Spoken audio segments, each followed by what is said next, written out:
नमस्कार, कैसे हैं आप लोग? आशा करती हूँ बहुत अच्छे होंगे। पहली बात तो शुभ दीपावली। देखिए, क्योंकि सास भी कभी बहू थी, अंगद घर से बाहर निकलता है तो एकदम पीछे-पीछे तुलसी आती है और कहती है, "बेटा आजकल क्या बात है, तुम हर चीज़ भूल रहे हो। एक माँ को हमेशा अपने बच्चों की चिंता रहती है।" उसी तरीके से तुलसी कहती है कि, "तुमने अपना वॉलेट घर पर ही भूल दिया। क्या बात है, आज इतनी दुखी क्यों हो? मैं देख रही हूँ आजकल बहुत परेशान रहते हो। कहीं ऐसा तो नहीं किसी दबाव में तुम ये शादी कर रहे हो? अगर तुम्हें शादी का मन नहीं है तो तुम बता सकते हो। कहीं पापा की मर्ज़ी की वजह से तो नहीं कर रहे हो?" तो कहते कि नहीं माँ, ऐसा नहीं है। मैं अक्सर में पहले तो ये सोचता था मिताली के लिए, पर मुझे लगता है अगर मैं आज शादी कर लूँगा तो कहीं न कहीं वृंदा और सुभाष की शादी हो जाएगी और कहीं सुभाष के मन में ये ना रहे कि मैं वृंदा और मेरा कोई प्यार है, तो इसलिए मैं मिताली से शादी कर रहा हूँ। पर तुलसी पूछती है कि पहले तो तुम्हारा ऐसा नहीं था, पहले तो तुमने मना कर दिया, फिर हाँ कर दिया, ऐसा क्या बात है? कहते हैं ऐसा कुछ नहीं है। अब मिताली ने भी माफ़ी माँग ली है वृंदा से और मुझे भी लगता है कि एक बार एक समय देना चाहिए। उसी बीच में परी आती है और आगे जाने लगती है। तो तुलसी कहती है, "परी बेटा कहाँ जा रही हो?" तो तुलसी की बात सुनकर परी को एकदम गुस्सा आता है और कहती है, "माँ आपने तो सिखाया कि कोई घर से जब बाहर निकलता है तो उसे टोकते नहीं हैं और आज आप ऐसे टोक रही हैं।" तो तुलसी कहती है, "बेटा मैंने इसके साथ-साथ तुम्हें बहुत सारी चीज़ें भी सिखाई हैं जो संस्कार में आती हैं।" तो कहते कि हाँ, वो तो आप मैं जानती हूँ, आपको तो मेरी हमेशा रोक-टोक करना है और जानकारी रखना है कि मैं क्या गलत करने जा रही हूँ। मैं कुछ नहीं, अपने फ्रेंड्स के साथ कुछ पार्टी करने के लिए जा रही हूँ। घर में मैं भी बोर हो जाती हूँ, परेशान हो जाती हूँ। तो तुलसी एकदम से सुनती है और मन उसका थोड़ा दुखी हो जाता है, जैसे हर माँ का हो जाता है।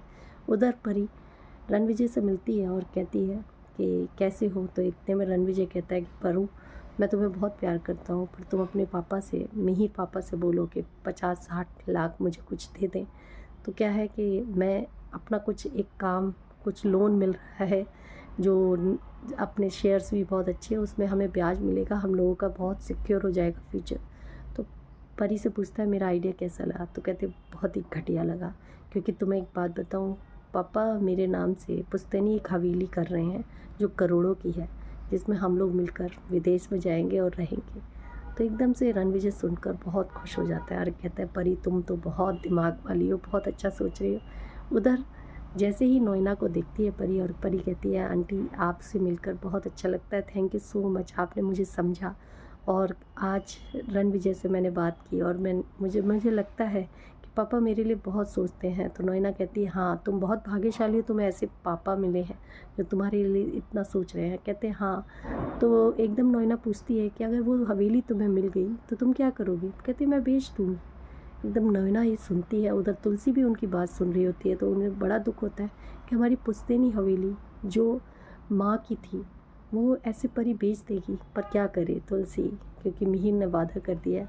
उधर मिहिर, तुलसी और हेमंत याद करते हैं बा की जो हवेली है वो किसके नाम से की थी बा ने। फिर याद आता है अच्छा करण, करण का बेटा पार्थ, उसके नाम से कर दिए। तो एकदम मिहिर को याद आता है कि चलो मैं करण से बात करता हूँ और उसे बुलाता हूँ। तो करण से बात करता है और बताता है कि ऐसे-ऐसे तुम कागज़ लेकर आ जाओ। तो करण कहता है ठीक है बाबूजी, पापा मैं लेकर आता हूँ। तो वो अपने बेटे से कहता है तो बेटा एकदम से अजीब तरीके से देखता है, पता नहीं क्यों। फिर उसके बाद इंडिया पहुँचते हैं, बहुत खुश होते हैं सब लोग आपस में मिलकर।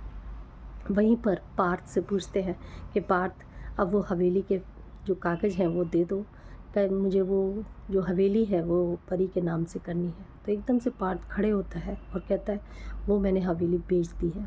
एकदम घर के सभी लोग अचंभित हो जाते हैं कि ऐसा कैसे कर दिया। करण को बहुत तेज गुस्सा आता है कि बेटा तुमने ये घर की हवेली जो हमारी पुश्तैनी हवेली है उसको तुमने बिना पूछे कहाँ बेच दिया।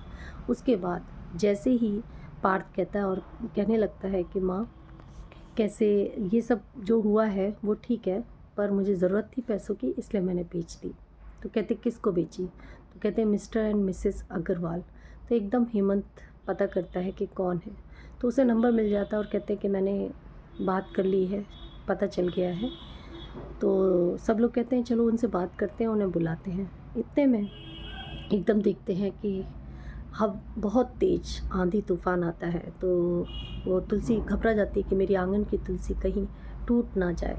तो वो जैसे ही नीचे जाती है वहाँ पर वो सामने देखती है कहानी घर घर की पार्वती और ओम आकर खड़े हो गए।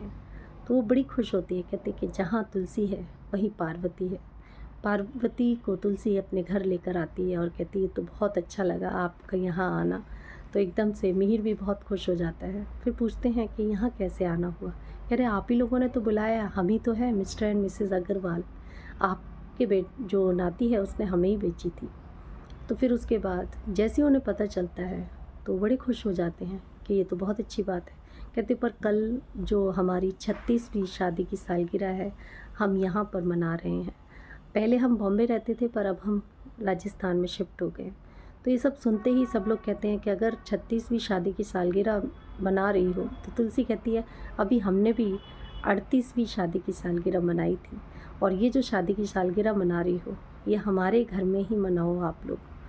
तो क्या ये शादी की सालगिरह अब ये लोग मनाएंगे, या वो पुश्तैनी हवेली ये लोग वापस करेंगे, या परी एक नया नाटक करेगी? क्या बेटियां अच्छा करती हैं या बुरा करती हैं?